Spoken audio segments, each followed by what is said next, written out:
Hierbij wil ik dan ook het startsein geven voor de 26e editie van Boot Holland. De beurs waard aan het begin van de middag openen. Er zijn 300 standhouders in het WTC, met boorden van de Lietse en de Gruttebeurs. Het wordt weer wat makkelijker verkocht, de prijzen zijn weer wat beter. We willen net zeggen dat, dat lijkt boven is om zo te zeggen, maar ja, we binnen dat ook raadmeter, dus wij ben heel nieuwsgierig hoe de komende dagen zullen voorinnen. Dit is het grootste zeilschip dat in de haal leidt, Makke in Polen.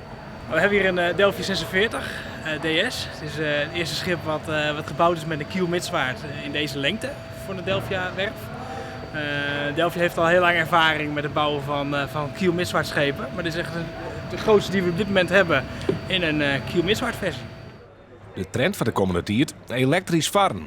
Haal je het yield net, geen probleem. Met het concept van Happy Wheel gaan we 200 elektrische sloepen op het wetter brengen. Het bijzondere is dat we die al financierd hebben.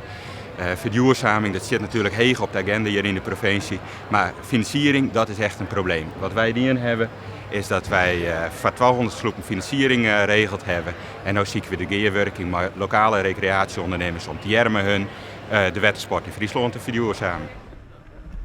Boot Holland wordt het nog aan de mei komende woensdag.